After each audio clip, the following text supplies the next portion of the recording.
하나님 말씀 보시겠습니다. 하나님 말씀은 요한계시록 17장 3절에서 5절 말씀입니다. 하나님 말씀은 요한계시록 17장 3절에서 5절 말씀.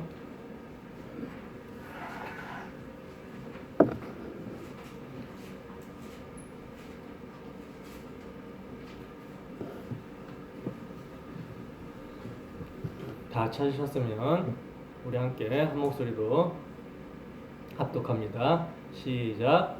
곧 성령으로 나를 데리고 광야로 가니라. 내가 보니 여자가 붉은빛 짐승을 탔는데 그 짐승의 몸에 하나님을 모독하는 이름들이 가득하고 7머리와 10뿔이 있으며 그 여자는 자줏빛과 붉은빛 옷을 입고 금과 보석과 진주로 꾸미고 손에 금잔을 가졌는데 가증한 물건과 그의 음행에 더러운 것들이 가득하더라.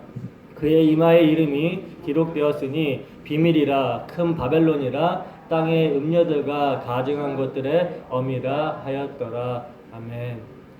이 시간 잠깐 기도하도록 하겠습니다. 사회조님, 이 시간 주의 말씀이 선포되는 자리입니다. 하나님, 주님의 말씀이 힘있고 능력있게 선포되게 하셔서 전하는 자는 연약하지만 전하는 자의 입술을 통해서 그 말씀을 사용하시는 성령께서 충만함으로 역사하시고 함께 해주셔서 우리의 마음 가운데, 우리의 심령 가운데, 우리의 삶 가운데 주님의 통치가, 주님의 말씀의 통치가 있을 수 있도록 인도해 주시고 주님의 말씀의 통치를 누릴 수 있는 우리의 모습들이 될 수 있도록 인도하여 주시옵소서. 이 시간 주의 말씀을 통해서 죽은 영은 소생되게 하시고 또한 낙심된 영혼은 회복되는 역사가 있게 하셔서 오직 우리 주 예수 그리스도께만 소망을 두고 우리 주 예수 그리스도를 위하여 살아가는 우리의 모습들이 될 수 있도록 인도하여 주시옵소서. 감사드리며 거룩하신 예수님 이름으로 기도드립니다. 아멘. 비밀이 드러난 음녀의 실체. 비밀이 드러난 음녀의 실체라는 제목으로 하나님 말씀 증거하도록 하겠습니다. 여러분, 우리는 성경에서 가르치는 하나님의 섭리를 믿죠. 하나님의 섭리. 그 하나님의 섭리란 무엇입니까? 하나님의 섭리란 무엇이죠? 웨스트민스터 요리문답에서는요, 이 하나님의 섭리를 뭐라고 고백을 하냐면, 하나님께서 당신이 만드신 모든 천지 만물과 그 모든 행동들을 그분의 최고의 거룩과 지혜와 능력으로 보존하시고 지키시고 다스리십니다 라고 고백을 하고 있어요. 여기서 천지 만물과 그 모든 행동들을 최고의 거룩과 지혜와 능력으로 지키시고 다스리신다라는 하나님의 섭리는요, 하나님의 작정이라는 거룩하신 목적 가운데 하나님의 절대적인 주권 아래에서, 주권 하에서 일어나는 일이죠, 여러분. 에베소서 1장 11절 말씀 보겠습니다. 에베소서 1장 11절 말씀 함께 읽습니다. 시작. 모든 일을 그의 뜻의 결정대로 일하시는 이의 계획을 따라 우리가 예정을 입어 그 안에서 기업이 되었으니. 아멘. 자, 보시면 모든 일, 그러니까 세상에서 일어나는 모든 일들은요, 하나님께서 뜻하시고 작정하신 결정대로 일어나는 거라는 거예요. 그러니까 세상의 모든 일은 하나님의 절대적인 주권 아래에서 일어나는 일이라는 거죠. 그러므로 하나님께서는요, 하나님의 작정이라는 목적과 계획을 따라 모든 천지 만물과 그 운행을 친히 그분의 거룩하신 지혜와 능력으로 보존하고 지키시고 다스리시는 것입니다. 그렇다면 하나님의 목적과 계획이 뭐예요, 여러분?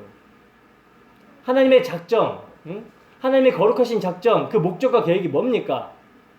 창세 전에 성부와 성자와 성령 삼위의 언약 안에서 택하신 자들을 아들의 피로 거룩하게 하고 흠이 없게 하시려고 예정을 하시고 예수 그리스도로 말미암아 자기의 아들들이 되게 하시사 그 은혜와 은혜의 영광을 찬송하게 하려는 것, 이것이 하나님의 작정이에요. 하나님의 목적이며 하나님의 계획입니다. 이 목적과 계획이 실현되는 것이 뭡니까? 역사라는 거죠. 이를 위하여 그분의 거룩하신 지혜와 능력으로 지금 세상을 보존하시고 지키시고 다스리시고 있는 거라는 거예요. 여러분, 창세전에 그리스도 안에서 택하신 교회가 아니었으면, 창세전에 하나님께서 택하신 자들 교회가 아니었으면요, 세상은요 진작에 끝났습니다. 진작에 종말이 왔을 거라는 거예요. 죄악된 세상이 아직도 이렇게 존재하고 있다라는 것은 하나님께서 택하신 자들, 그리스도의 피로 구속받을 자들이 아직 남아있기 때문이라는 거죠. 그렇기 때문에 보라, 지금은 은혜 받을 만한 때요, 보라, 지금은 구원의 날이로다 라고 하는 것입니다. 여러분, 하나님의 아들이 죽임당한 세상입니다.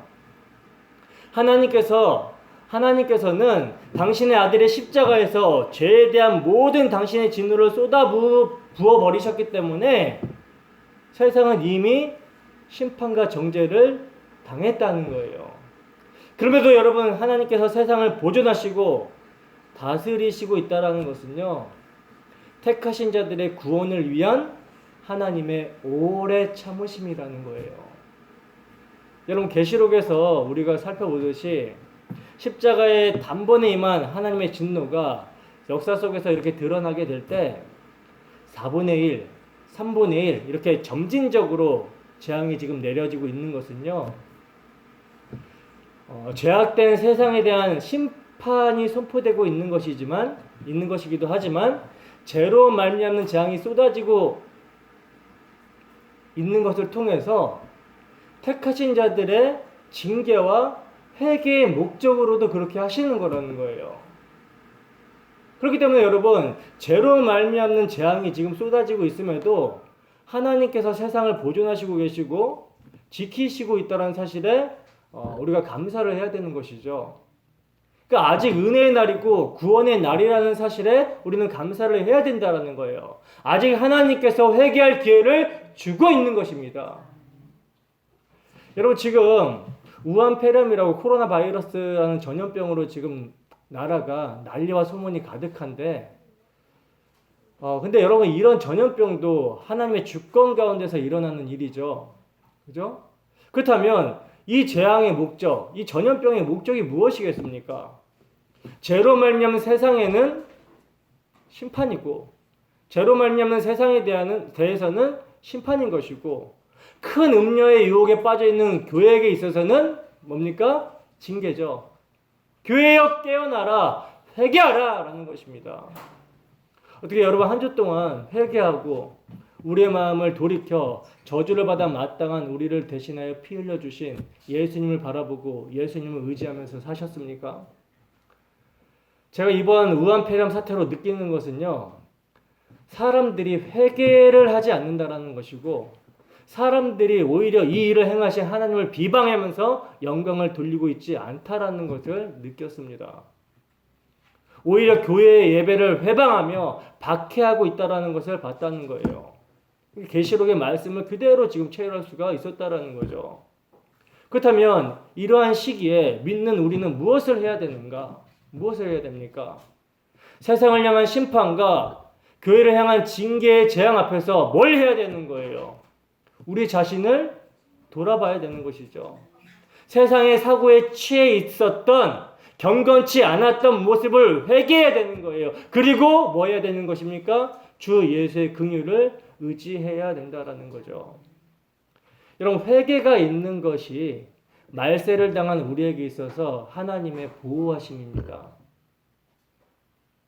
회개가 있는 것이 뭐라고요?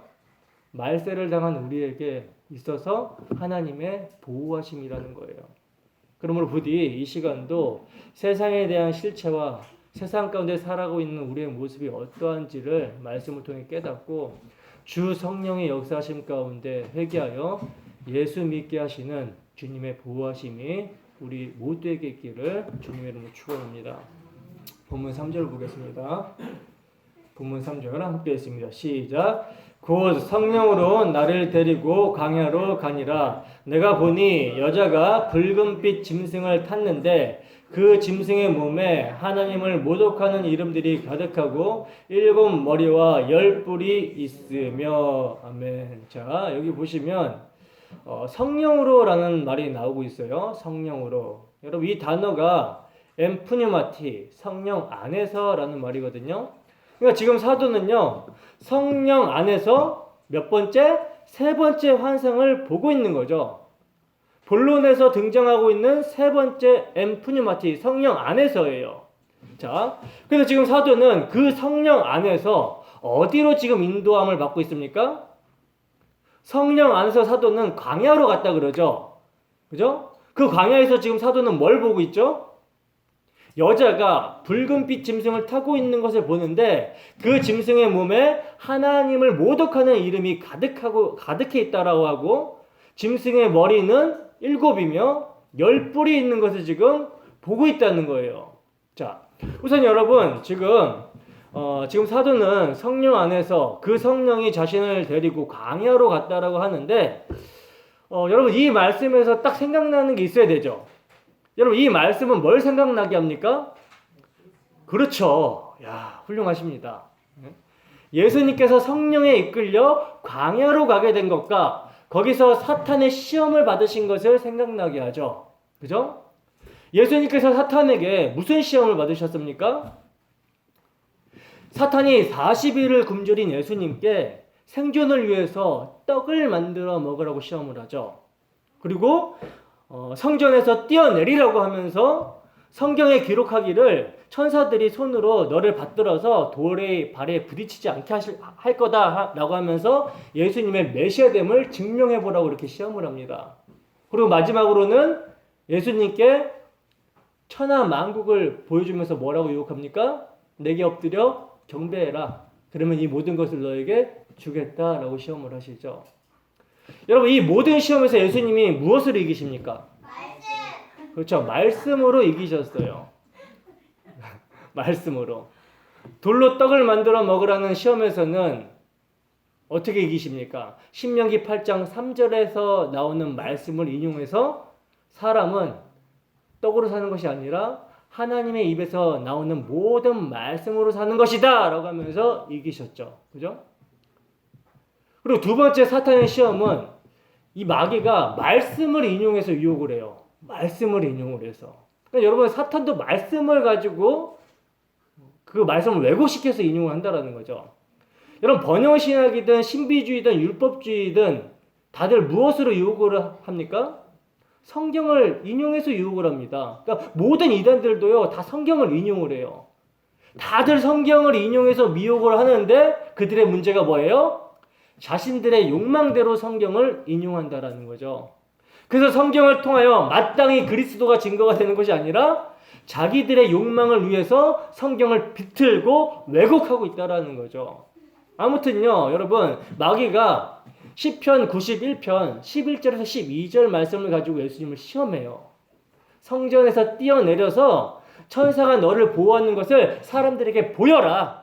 그래서 너의 메시아됨을 증명해봐라. 이렇게 시험을 했습니다. 그때 예수님께서 어떤 말씀을 가지고 시험을 물리치십니까? 신명기 6장 16절 말씀.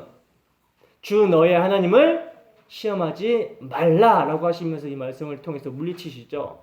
근데 여러분 예수님께서 인용하신 신명기의 말씀의 배경은요. 무리바 사건 아시죠?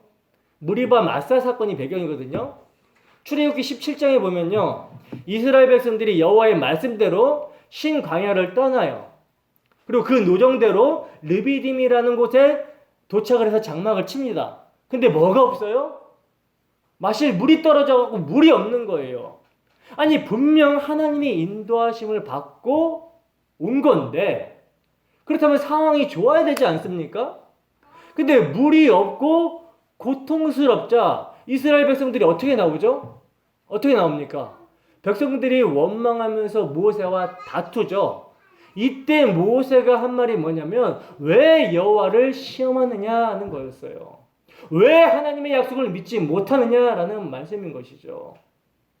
여러분 이스라엘 백성들이 하나님을 시험하였다라는 것은 뭡니까?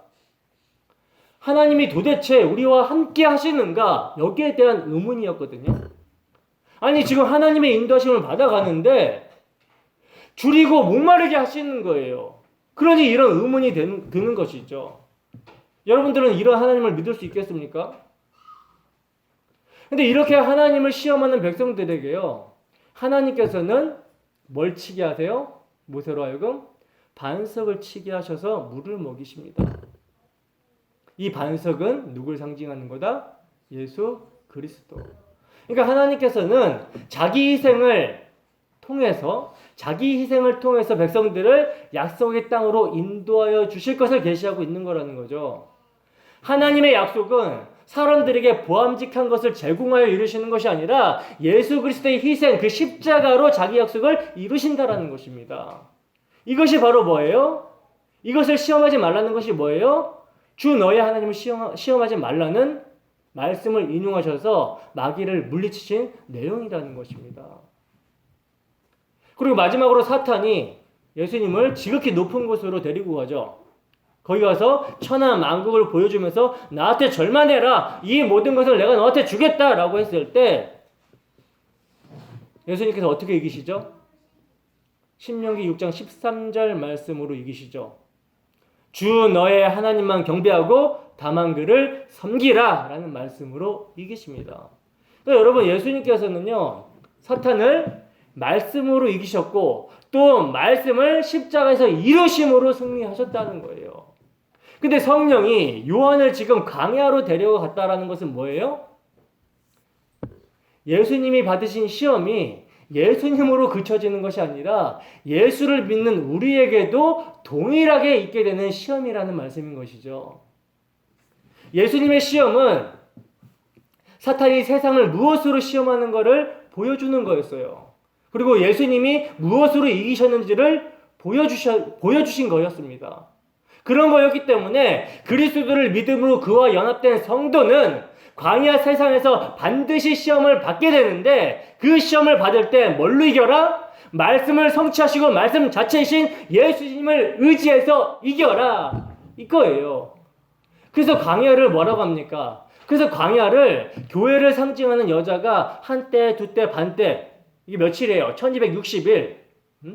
1260일을 거하면서 양육받는 곳이다 라고 이야기를 하고 있고, 또 이 광야를 어떻게 이야기하고 있습니까? 대적들과 싸우는 곳으로도 계시록에서는 말씀하고 있는 것입니다. 계시록 12장 6절에서 14절, 계시록 12장 6절과 14절 말씀 함께 읽어보겠습니다. 시작. 그 여자가 광야로 도망하매 거기서 1260일 동안 그를 양육하기 위하여 하나님께서 예비하신 곳이 있더라. 그 여자가 큰 독수리의 두 날개를 받아 광야 자기 곳으로 날아가 거기서 그 뱀의 낯을 피하여 한 때와 두 때와 반 때를 양육받으매. 아멘. 자, 보시다시피 여자, 교회는요, 광야로 인도함을 받고 있고 거기서 양육을 받게 되는데, 그 양육받는 기간이 뭡니까? 시험의 기간이라고도 하고 그리스도의 좋은 군사로 싸움의 기간이기도 한 거라는 거예요. 그리고 여러분, 계시록에서 중요한 사실을 하나 알 수 있는 것은 뭐냐면, 사탄이 여러분 광야에서 예수님을 시험할 때는 그냥 사탄이에요. 사탄의 존재에 대해서는 언급이 없습니다. 그런데 계시록에서는 뭡니까? 이 사탄의 정체, 예수님을 유혹했던 이 사탄의 정체가 폭로가 되고 있다는 거죠. 예수님께서 십자가로 말미암아 사탄의 정체를 드러내셔버렸기 때문에 사도는 이를 지금 폭로하고 있는 것입니다. 그 사탄의 모습을 어떻게 말씀하고 있습니까? 여자가 붉은빛 짐승을 타고 있는 모습인데, 그 짐승의 몸에는 하나님을 모독하는 이름들이 가득하고 7머리와 10뿔이 있다라고 정체를 말씀하고 있다는 거예요. 여러분, 큰 음녀가 광야에 있는데 짐승을 타고 있어요. 이게 사탄의 정체입니다. 그렇다면 이 음녀가 하나님의 보호하심 가운데 교회가 양육을 받는 곳 광야에 있다라는 것은 뭘 의미하는 것입니까? 그 마귀의 세력 음녀는 바로 지금 이곳에 우리와 함께 공존하고 있다라는 것이죠. 여러분, 우리는 너무나 이 사실을 간과하고 있어요. 여러분, 계시록은요, 미래에 일어날 어떤 일을 예언하여 놓은 책이 아니라 이미 승리한 우리 주 예수 그리스도의 십자가의 전쟁에 참여하여 믿음으로 현재를 싸우고 있는 성도들에게 너희들이 지금 치르고 있는 전쟁의 정체는 이런 것이야, 그것이 무엇인지 제대로 보고 바로 알고 싸워 라는 병서예요. 병서. 여러분, 우리가 지난 시간에 살펴봤지만 우리의 싸움은 목적이 있다라고 말씀을 드렸죠. 어떤 목적이 있다라고 말씀을 드렸습니까? 어떤 목적이 있다라고 말씀을 드렸어요? 바로 당신을 비워 원수들을 위해 십자가에서 물과 피를 쏟으신 예수 그리스도의 사랑, 이 사랑이 목적이라고 말씀을 드렸죠. 그 사랑을 알고 그 사랑을 배우며 그 사랑을 드러내는 것이 우리의 싸움의 목적이라는 거예요. 우리의 존재가 어떤 존재이며 우리가 어떤 사랑을 받았는지, 우리의 구원이 무엇인지 예수님의 살과 피를 먹고 마심으로 배울 때 뭐가 부인이 돼요? 우리 자신이 부인이 되고 그 주님의 사랑이 우리 안에서 드러나게 되는 거라는 것이죠. 여러분, 우리가 싸워야 될 싸움의 목적은 사랑입니다. 당신의 아들을 화목제물로 보내신 하나님의 사랑을 알고 그 사랑으로 사랑해야 하는 목적으로 싸우는 거예요.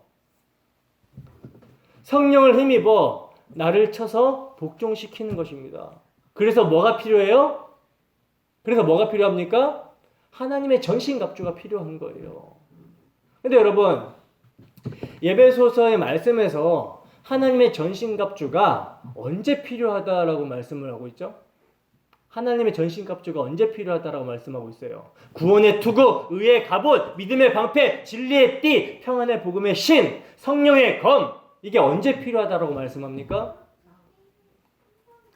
아내들아, 남편에게 복종하라. 남편들아, 아내를 목숨 걸고 사랑하라. 자녀들아, 부모에게 순종하고 내 부모를 공경하라. 부모들아, 자녀들을 노엽게 하지 말고 주의 교양과 훈계로 양육하라. 종들아, 상전들에게 복종하기를 주께 하라. 상전들아, 종들을 형제처럼 여기라. 여러분, 이게 사도의 겉면이었잖아요. 그죠? 여러분, 이 사도의 겉면의 핵심이 뭡니까? 핵심이 뭐예요? 이 일이 어떨 때 할 수 있는 일이에요? 지금 사도의 겉면이 어떨 때 할 수 있는 일이에요, 우리가? 비워질 때 할 수 있는 일이죠. 자기 부인입니다. 내가 부인이 될 때 할 수 있는 일이라는 거예요. 여러분, 이 자기 부인은 만물의 찢기보다 못하고 죄인 중에 대장이라는 자기 인식과 이러한 우리를 만물을 창조하신 가장 높으신 분이 자신을 낮추셔서 십자가에 죽기까지 사랑하셨다라는 그 사랑을 알 때 할 수 있는 것입니다. 그래서 하나님의 전신갑주가 필요하다라는 거예요. 그렇다면 여러분, 이 광야의 삶 속에서 우리가 음녀와 싸워 이기고 있다라는 증거가 어디에서 나타나야 되는 거예요? 나의 일상의 삶 속에서 그리스도의 사랑이 나타나는 것, 이것이 바로 그리스도 안에서 우리가 음녀와 싸우고 이기고 있다라는 증거인 것입니다. 에베소서의 표현대로 하자면 성령의 충만함으로 예수 그리스도의 피 흘리심의 은혜를 구하는 가운데 나를 죽여 상대방의 유익을 구하는 그 복종의 삶이 우리에게 나타나는 것이 뭐라고요? 그리스도 안에서 승리한 이김이 나타나는 믿음의 삶이라는 거예요. 바로 이 모습이 음녀와의 전쟁에서 이기고 있는 성도의 모습인 것입니다. 이해가 되십니까? 그럼 이제 계속해서 그 음녀가 타고 있는 짐승에 대해서 살펴봅시다. 짐승. 자, 큰 음녀, 이 여자가 지금 붉은빛 짐승을 타고 있는 모습인데, 그 짐승의 몸에는 하나님을 모독하는 이름들이 가득하고 7머리와 10뿔이 있다라고 그러죠. 여러분, 이 짐승은 우리가 전에 살펴봤던 계시록 13장의 그 짐승과 동일한 모습인 거죠. 그죠? 사도는요, 여기서도 지금 같은 메시지를 반복해서 말씀하고 있으면 우리는 보게 된다라는 거예요.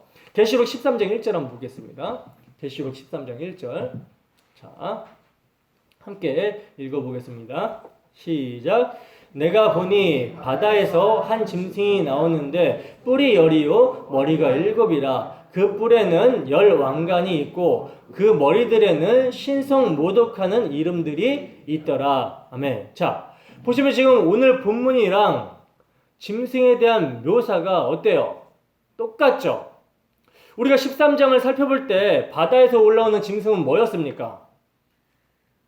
용, 마귀, 사탄이라는 같은 주인의 사주를 받고 시공을 초월하여 하나님과 하나님의 자녀들을 대적하는 모든 세력들을 다 합하고 총칭하고 있는 거라고 말씀을 드렸잖아요. 그죠? 그러니까 단순히 어떤 한 시대의 한 인물만을 지칭하는 것이 아니라 모든 시대 전 역사를 거쳐서 하나님의 자녀들을 대적하는 세력을 총칭하고 있는 거라는 거예요. 적그리스도의 세력입니다. 근데 오늘 본문의 짐승은 계시록 12장에서 등장하는 용과도 일치하고 있음을 볼 수가 있어요. 계시록 12장 3절 말씀입니다. 자, 함께 읽어봅니다.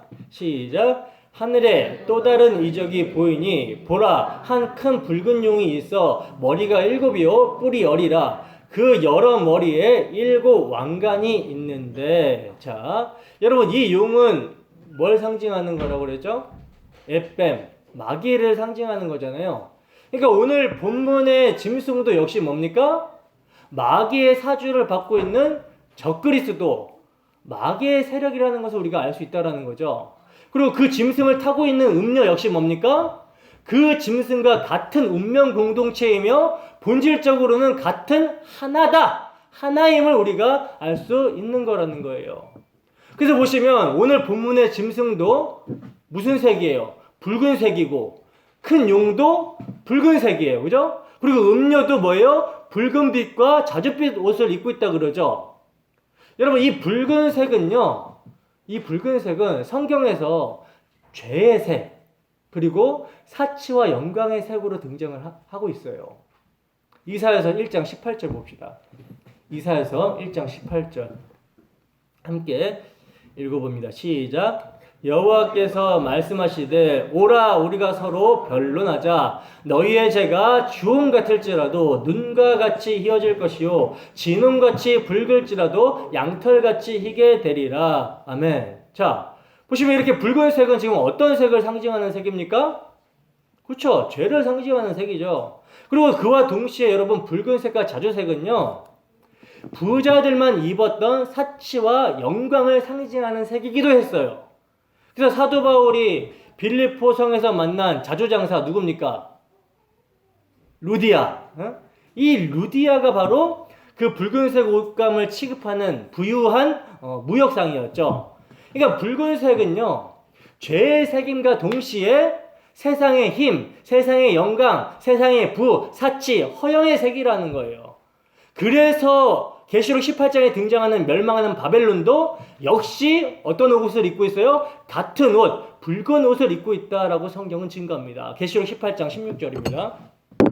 계시록 18장 16절, 이거 여러분들이 한번 큰 목소리로 읽어보세요. 시작. 이르되 하이루다 하이루다 큰 성이여 세마포 옷과 자주 옷과 붉은 옷을 입고 금과 보석과 진주로 꾸민 것인데. 아멘. 자, 보시면 정확하게 여기서도 뭐라 그래요? 지금 바벨론이 보석으로 꾸미고 어떤 옷? 붉은 옷과 자주 옷을 입고 있다라고 말씀하고 있죠.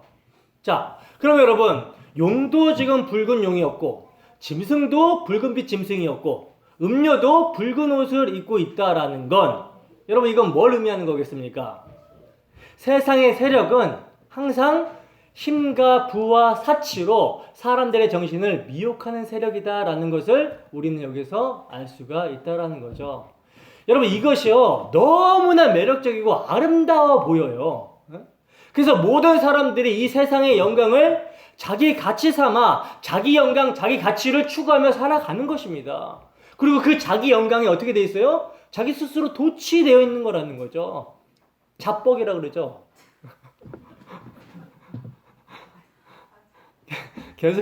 계속해서 4절에 보면 좀 더 확실하게 그 마귀의 세력이 어떻게 세상을 미혹하는지 알 수 있는데, 본문 4절 함께 읽어봅니다.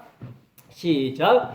그 여자는 자줏빛과 붉은빛 옷을 입고 금과 보석과 진주로 꾸미고 손에 금잔을 가졌는데 가증한 물건과 그의 음행에 더러운 것들이 가득하더라. 아멘. 자, 보시면 여러분, 이 여자의 모습이 어떤 모습이에요? 아까 18장에서, 계시록 18장에서 찾아본 바벨론의 모습과 동일한 모습의 내용이죠. 그러니까 큰 성 바벨론과 음녀는 같은 옷을 입고 같은 것들로 꾸미고 있는 같은 존재라는 것을 말씀하고 있는 거예요. 근데 여러분, 요한 사도는 계시록 당시에 이 로마를 큰 음녀로 상징하고 있고 바벨론으로 이렇게 상징하여서 말씀하고 있는 거거든요. 여러분, 당시 로마의 이런 옷은요, 고급 옷이며 귀족들과 왕족들이 입은 옷이었어요. 그리고 그들은 금과 보석과 진주로 꾸미고 손에 금잔을 가지고 부어라 마셔라 하면서 쾌락을 사랑하고 자기 즐거움에 도취가 되어 있었습니다. 당시 배경이에요, 그게. 그 사도는 그들이 가지고 있는 금잔에 가증한 물건과 그의 음행에 더러운 것들이 가득하다라고 묘사를 하면서 그렇게 이제 그 당시의 시대상을 고발하여 말씀하고 있는 거라는 거죠. 여러분, 국가나 개인이 이 땅에서 추구하는 바가 뭐예요? 심지어 종교마저 추구하는 것이 뭡니까? 바로 이런 모습 아닙니까? 귀족이 되고 싶고 왕족이 되고 좋은 옷을 입고 금과 보석과 진주로 꾸미고 금으로 된 잔에 비싼 와인을 따라 마셔가면서 남들이 부러워하는 고급지고 우아한 삶을 살고자 하는 거, 이거 추구하는 거 아니에요? 그죠? 근데 그것을 성경은 뭐라고 하는지, 그 금잔과 가증한 물건이 무엇인지 신명기로 가서 한번 확인해 봅시다. 그 금잔에 가증한 물건이 있다 그러잖아요. 신명기로 가서 확인해 봅시다. 신명기 18장 9절에서 11절 말씀입니다. 12절 말씀 함께 읽습니다. 시작. 내 하나님 여호와께서 내게 주시는 땅에 들어가거든 너는 그 민족들의 가증한 행위를 본받지 말 것이니 그 아들들이나 딸을 불 가운데로 지나가게 하는 자나 점쟁이나 길흉을 말하는 자나 요술을 하는 자나 무당이나 진언자나 신접한 자나 박수나 초혼자를 너희 가운데 용납하지 말라. 이런 일을 행하는 모든 자를 여호와께서 가증히 여기시나니 이런 가증한 일로 말미암아 내 하나님 여호와께서 그들을 내 앞에서 쫓아내시느니라. 아멘. 자, 9절에 보시면 가증한 행위라는 말이 나오고 12절에 가증한 일이라는 말이 나오는데, 이 단어가 히브리어로 토에바라는 단어거든요. 토에바. 근데 이 토에바가 무슨 말이냐면 우상 숭배를 말하는 거예요. 우상 숭배. 그리고 이 단어가 70인역에서 이제 헬라어로 보면 부델리그마로 번역이 되어 있는데, 이 단어가 바로 오늘 본문에서 음녀가 가지고 있는 잔에 담긴 가증한 물건이라고 할 때 가증한이라는 단어로 쓰였어요. 그러니까 음녀의 잔에 뭐가 담겼다라는 것입니까? 우상 숭배, 혐오스러운 것이 담겼다라는 것이죠. 여러분, 음녀가 들고 있는 금잔에 부델리그마, 가증한 물건이 들어있다라는 것은요, 이게 뭘 말하는 거냐면요, 마귀의 세력은 사치와 허영, 세상의 힘 같은 그 달콤하고 멋져 보이는 것들로 세상을 미혹하고 있는데, 거기에 넘어가서 그 사치와 허영과 세상의 힘을 쫓아가게 되는 것은 곧 뭐다? 우상숭배다라는 것을 말씀하고 있는 것입니다. 그래서 신명기에 보시면 가증한 일, 가증한 것을 본받지 말라고 하시면서 그 가증한 것의 내용으로 뭘 얘기해요? 점쟁이나 길흉을 말하는 자나 요술하는 자나 무당이나 진언자나 신접한 자나 박수나 초혼자를 너희 가운데 용납하지 말라라고 말씀하고 있는 것입니다. 여러분, 지금 이 사람들이 전부 뭐 하는 사람들입니까? 뭐 하는 사람들이에요? 신명기에서 지금 용납하지 말라고 하는 이 사람들, 박수나 초혼자, 진언자, 무당, 이런 사람들이 뭐 하는 사람들이에요? 우상 숭배를 부추기는 사람들이죠. 그래서 가증한 것 토에바라고 하는 것입니다. 토에바. 그리고 음행의 더러운 것이라고 할 때 이 더러운 것, 아카다르토스라는 말은요, 도덕적 불결, 영혼의 불결, 성정의 불결, 이것을 함축하고 있는 단어거든요. 그러니까 우상숭배가 그건 뭐다? 음행이다라는 말인 것이죠. 그러므로 여러분, 그 음녀가 가지고 있는 금잔에 들어있는 가증한 것과 더러운 것이란 모두 뭘 지금 말씀하고 있는 것입니까? 우상숭배, 음행을 말씀하고 있는 거라는 거예요. 그러니까 여러분, 이 말은 음녀와 바벨론, 마귀의 세력은 부귀와 영화와 힘과 화려함을 가지고 세상을 미혹하고 있고 또 거기에 미혹당해서 그 땅의 것들을 쫓느라 하나님과 신앙을 놓치고 있는 사람들은 뭐다? 하나님이 가장 미워하시는 우상 숭배, 음행을 하는 자다라는 것을 경고하기 위해서 지금 사도는 말씀하고 있는 거라는 것입니다. 여러분, 세상이 입고 있는 옷을 보세요. 얼마나 멋있습니까? 영광과 사치와 부의 색깔이 자줏빛과 붉은 빛을 그 옷을 거치고 있는 세상의 모습, 금과 보석과 진주로 한껏 멋을 내고 금잔을 들고 있는 그 자태, 가히 매혹적이어 보이죠. 그죠? 근데 여러분, 예수를 믿는 자들의 눈에는 이런 모습이 어떻게 보여야 되겠습니까? 어떻게 보여야 되겠어요? 장망성으로 보여야 되죠. 장망성. 여러분, 지금으로부터 한 4, 50년 전에 활동하던 굉장히 매력적인 남자 배우, 여자 배우들 있잖아요. 4, 50년 전쯤에 활동하던 배우들, 아주 치명적인 매력으로 대중에게 인기를 받았던 사람들, 지금 어떤 모습이에요? 네? 그 여러 번 부르는 사람 누구죠? 윤복희, 그 미니스커트를 최초로 유행시켰던 분이잖아요. 그 당시에는 굉장히 매력적인 분이었는데 지금 어때요? 매력적이 보이나요? 그냥 똑같이 할머니죠. 예? 늙고 그렇게 사람은 썩어지면 종노릇하게 돼요. 근데 사람뿐만 아니라 세상에 있는 모든 것들이 다 영원하지가 않다라는 것입니다. 그 영광이 영원하지가 않다라는 거예요. 우리는 그것을 어디서 봅니까? 십자가에서 보는 것이죠. 십자가에서 세상의 모습, 세상의 현실을 봐야 되는 것입니다. 아들의 심판 앞에서 세상이 어떤 모습인지를 봐야 된다는 거예요. 근데 교회 안에서 예수를 믿으면 십자가에서 이미 망한 세상의 영광과 사치와 부를 주겠다라고 약속을 한다면 이건 뭐예요? 사기죠, 이게. 이게 바로 음녀입니다. 바벨론이에요. 적그리스도의 미혹입니다. 여러분, 성경은요, 그 화려한 옷차림의 음녀와 반대로 어떻게 말씀하고 있냐면, 교회야, 너희들은 순결한 옷을 입어라. 이렇게 성도들에게 경고를 하고 있습니다. 디모데전서 2장 9절에서 10절 말씀입니다. 디모데전서 2장 9절에서 10절 말씀 함께 읽습니다. 시작. 또 이와 같이 여자들도 단정하게 옷을 입으며 소박함과 정절로서 자기를 단장하고 따은 머리와 금이나 진주나 값진 옷으로 하지 말고 오직 선행으로 하기를 원하노라. 이것이 하나님을 경외한다 하는 자들에게 마땅한 것이니라. 아멘. 자, 표준 세번역으로도 한번 우리가 읽어봅시다. 시작. 이와 같이 여자들도 소박하고 정숙하게 단정한 옷차림으로 자기를 단장하십시오. 머리를 지나치게 꾸미지 말며 금붙이나 진주나 값비싼 옷으로 치장하지 말고 하나님을 공경하는 여자에게 어울리게 착한 행실로 치장하기를 바랍니다. 아멘. 이게 교회에게 하는 말이거든요. 물론 당시 이제 여자에게 사도가 권면하면서, 여자들에게 권면하면서 교회에 대한 내용을 같이 얘기하고 있는 거예요. 왜냐하면 그리스도의 신부가 교회니까. 보시면 교회에게 권하는 말씀은 음녀와 지금 정반대의 모습이죠. 에? 교회야, 너희들은 음녀처럼 세상의 화려함과 사치에 동요하지 말고 너희는 소박하고 정숙하게 너희 속사람의 아름다움을 가꾸어라. 이게 바로 우리가 추구해야 될 것입니다. 베드로전서 3장 3절에서 4절 말씀입니다. 자, 함께 읽어보겠습니다. 시작.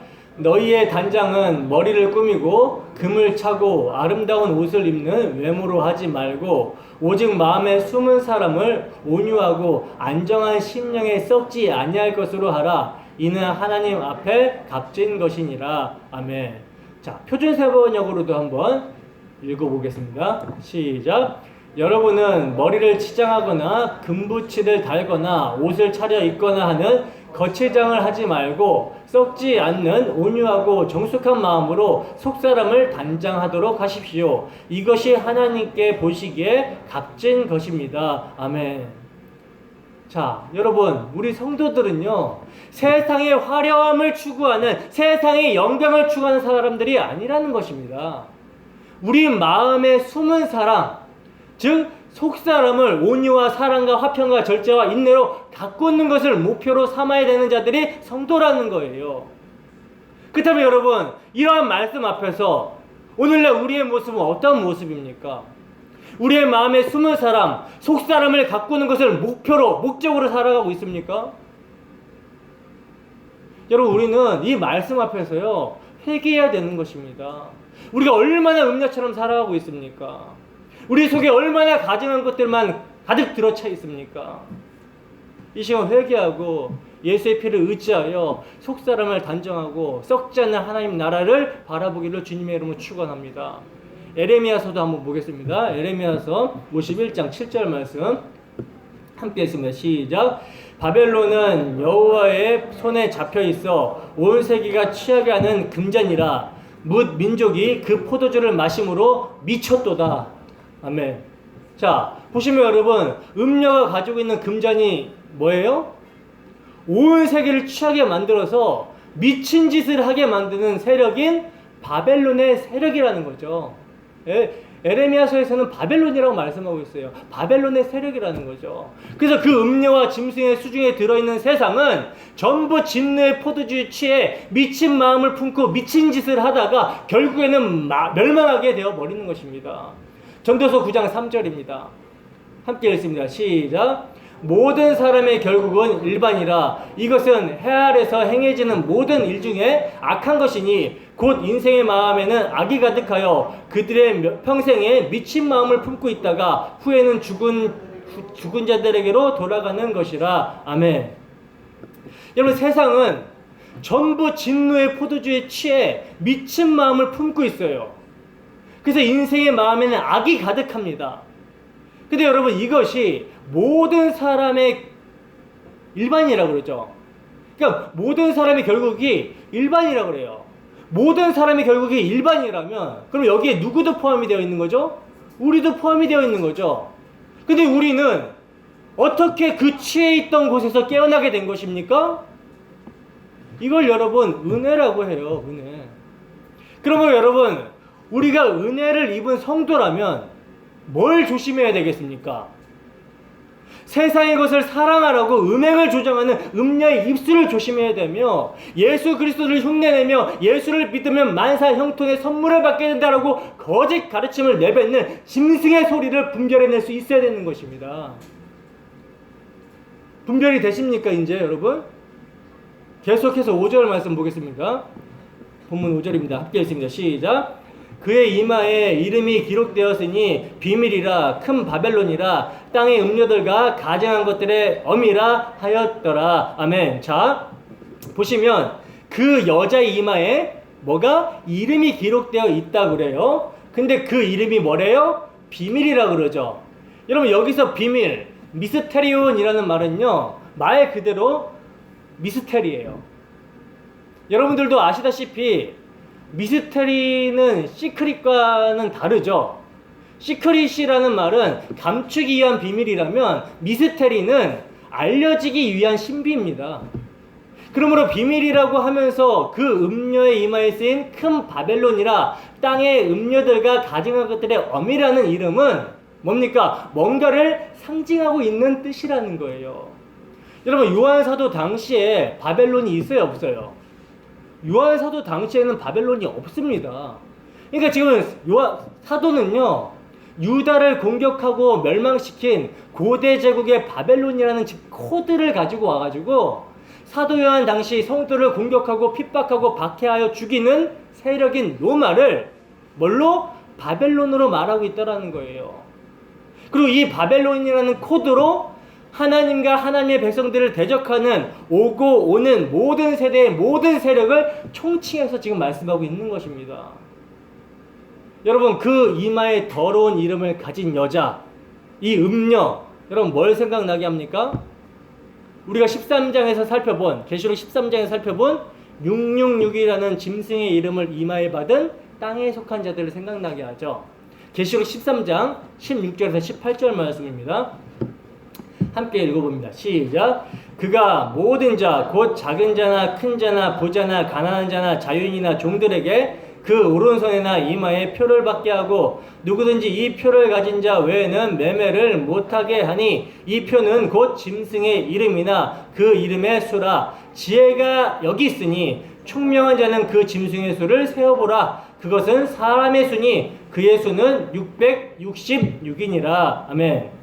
여러분, 이마나 손에 짐승의 이름을 받은 저주받은 자들의 엄이라 불리는 그 세력, 음녀. 이 음녀는요, 여러분, 금잔 속에 더러운 것과 가져온 것을 숨기고 그 잔에 들어있는 것으로 뭐예요?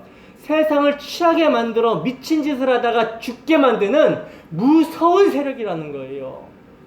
여러분, 이 세력들이 여러분 누구를 공격하겠습니까? 광야에 있는 여자를 공격합니다. 그래서 그들이 할 수 있는 모든 것을 총동원해가지고 유혹하려고 하고 미혹하려고 하고 물리적으로 박해를 가한다라는 거예요. 구약시대나 신약시대나 여러분 항상 사탄은 교회를 공격해왔습니다. 그러나 하나님께서는 구약시대에도 사탄의 음행과 미혹과 물리적인 박해로부터 택하신 백성들을 신실하게 붙드셔서 그들로 하여금 어디에 있게 하셨어요? 언약 안에 있게 하셨고, 신약의 성도들도 주님께서는 거짓 선지자들과 거짓 사도들의 가르침에서 또 교회의 외적 박해 가운데서도 성도들의 믿음을 지켜주셨다라는 거예요. 그래서 그들은 세상에 취하게 만드는 그 무서운 세력의 공격에도 하나님의 은혜로 뭐 할 수 있었습니까? 여자와 더불어 자신을 더럽히지 아니하고 주 예수로 옷 입고 자신의 부끄러움을 그곳으로 가리며 어린 양이 어디로 데리고 가든지 끝까지 예수의 피를 의지하여 따라갔다라는 거죠. 그러므로 그들을 뭐라고 하냐면 하나님의 인을 맞은 자들이다 라고 하는 것입니다. 계시록 22장 3절에서 4절 말씀입니다. 계시록 22장 3절에서 4절 말씀 함께 읽습니다. 시작. 다시 저주가 없으며 하나님과 그 어린 양의 보좌가 그 가운데 있으리니 그의 종들이 그를 섬기며 그의 얼굴을 볼 터이요 그의 이름도 그들의 이마에 있으리라. 아멘. 여러분, 우리는 하나님의 인을 맞은 자들입니까? 아니면 짐승의 인을 맞은 자들입니까? 우리의 이마에는 누구의 이름이 새겨져 있습니까? 여러분, 제가 서두에 말씀드렸지만은 세상을 향한 심판과 교회를 향한 징계 앞에서 회개하는 자들이 뭐라고요? 하나님의 보호하심 가운데 있는 자들이라는 거예요. 이 시간도 말씀을 통해 자신을 돌아보고 예수의 피를 의지하는 자들, 예수 그리스도의 은혜를 갈망하는 자들, 이들이 바로 하나님의 보호하심 가운데 있는 입맞은 자들이라는 것입니다. 여러분, 저는 오늘도 바울 사도와 같은 심정으로 하나님의 열심으로 여러분들을 정결한 처녀로 그리스도께 중매합니다. 여러분들이 정결한 처녀로 그리스도께 중매가 되는 것은요, 다른 게 아니에요. 말씀을 통해 내가 음란한 고멜이구나 라는 사실을 알고 죄인 중에 대장이구나 라는 사실을 알고 회개하고 돌이켜 주 예수의 얼굴을 구하며 그 흘리신 피를 의지하게 되는 것, 이게 정결한 신부로 중매가 되는 교회인 것입니다. 고린도후서 11장 2절에서 4절 말씀입니다. 함께 읽습니다. 시작. 내가 하나님의 열심으로 너희를 위하여 열심을 내노니 내가 너희를 정결한 처녀로 한 남편인 그리스도께 드리려고 중매함이로다. 그러나 나는 뱀이 그 관계로 하와를 미혹한 것 같이 너희 마음이 그리스도를 향하는 진실함과 깨끗함에서 떠나 부패할까 두려워하노라. 만일 누가 가서 우리가 전파하지 아니한 다른 예수를 전파하거나 혹은 너희가 받지 아니한 다른 영을 받게 하거나 혹은 너희가 받지 아니한 다른 복음을 받게 할 때에는 너희가 잘 용납하는구나. 보시면 바울 사도가 뭐라고 합니까? 고린도 교회 성도들을 정결한 처녀로 한 남편인 그리스도께 드리려고 중매한다라고 그러죠. 근데 여러분, 고린도 지역이 어떤 지역이에요? 여러분, 고린도 지역이 어떤 지역인지 잘 아시죠? 에? 참으로 음행이 많은, 우상숭배가 많은 그런 지역이 고린도 지역입니다. 근데 이런 곳에서도 정결한 처녀로 남편 대신 그리스도께 드려지는 것은요, 오직 예수 그리스도의 피로서만 정결한 처녀가 되는 거라는 거예요. 그 사람의 과거의 직업이 창렬할지라도 예수 그리스도의 십자가의 능력 안에서 정결한 처녀가 되는 것입니다. 그래서 자신의 그 어떤 것도 자랑할 것이 없고 신랑의 피 예수로만 자랑할 수밖에 없는 거예요. 성도는. 근데 바울 사도가 음란한 가운데 있었던 자들을 그리스도의 십자가 복음을 전함으로 그의 피로 깨끗하게 씻겨서 정결한 처녀로 신랑 되시는 그리스도께 그렇게 중매를 해놨는데, 뱀이 하와를 유혹한 것처럼 그리스도를 향하는 진실함과 깨끗함에서 떠나 부패시키려고 하는 자들이 나온 것입니다. 고린도 교회에. 이것이 뭡니까? 다른 예수, 다른 영, 다른 복음이라는 거죠. 여러분, 오늘날 교회가 음행하는 것은요, 다른 것이 아닙니다. 예수 그리스도를 믿는다고 말은 하는데 십자가에 못 박히신 예수를 믿는 것이 아니라 세상에 영광을 주는 예수를 믿는 거, 이게 음행이에요. 바벨론이 제공할 수 있는 것을 다 제시하는 예수를 증거하는 것입니다. 예수를 잘 믿으면 영혼이 잘 되고 범세가 잘 되고 강건하게 된다라는 삼박자 축복, 이런 것들이 제시가 되고 있죠. 여러분, 이게 얼마나 우리 민족성에, 우리 민족의 심성에 꼭 맞아 들어갑니까? 그리고 이런 모습은 어머니들의 교육열로 이어지는 거예요. 예수를 잘 믿어서 세상에서 성공하고 글로벌한 인재가 되어서 하나님께 영광을 돌리려고 하면서 아이들을 양육하고 일을 놓고 철야 기도를 합니다. 이런 모습이 바벨론인데도 이런 바벨론을 너무나 좋아하는 거예요. 그렇다면 우리는 이러한 기복을 추구하지 않으니 죄 없다 하시겠습니까? 여러분, 우한폐렴이라는 전염병이 지금 전 세계적으로 창궐하고 있는데 뭐가 없어요? 뭐가 없다 그래요? 치료제, 백신이 없다 그러죠. 근데 만약 내가 백신을 개발했다라고 해봅시다. 그래서 이거 전해주면 살아요. 응? 그런데 내 형제가, 내 자매가, 내 부모가, 내 이웃이 죽어가고 있는데, 병으로 죽어가고 있는데 내가 백신을 가지고 있으면서도 전해주지 않으면 이거 뭡니까? 이게 사랑입니까? 이건요, 살인이에요. 하물며 십자가 복음, 죄에 대한 하나님의 진노와 지옥에서 건짐을 받을 수 있는 유일한 소망, 인간의 모든 허물과 죄, 심지어 예수를 침뱉고 욕했다 하더라도, 예수를 믿는 자들을 박해했다 하더라도 돌이켜 회개하고 예수의 피를 믿으면 하나님의 죄에 대한 영원한 진노의 심판에서 건짐을 받을 수 있는 복음, 이 죄라는 끔찍하고 무서운 영원한 죽음을 고칠 수 있는 유일한 백신, 이것을 가지고 있는 자들이 어떻게 해야 되겠습니까? 어떻게 살아야 되겠어요? 이거 안전하면 되겠습니까? 근데 우리는 이것을 전하는데 너무나 인색하죠. 아니, 시도조차도 잘 안 해보죠. 그러면 이게 지금 우리에게 사활을 걸 만한 유일한 복음이 되고 있는 것입니까? 백신이 되고 있는 거예요? 그러니 우리 안에도 뭐가 있는 것입니까? 음료가 있는 것입니다. 복음을 알고 있다라는 것으로 그걸 믿음이라고 착각하고, 그것을 다른 교회들과 다르다라는 그 프라이드, 자기 의를 삼고 있는 교묘한 음료. 그러므로 이 시간 복음의 진리를 귀하게 여기지 않는 것을 회개하시기 바랍니다. 우리 안에 두 마음이 있다라는 것을 진실로 회개하세요. 그리고 이러한 우리를 위해 피 흘리신 예수를 믿으시기 바랍니다. 우리의 연약함을 체결하신 예수 믿으세요. 그리고 그 피를 의지하여 하나님의 전신갑주를 구하시고 그리스도의 좋은 군사로 주의 증인으로 살아가는 주님의 보호하심이 영원히 있기를 주님의 이름으로 축원합니다. 기도하겠습니다.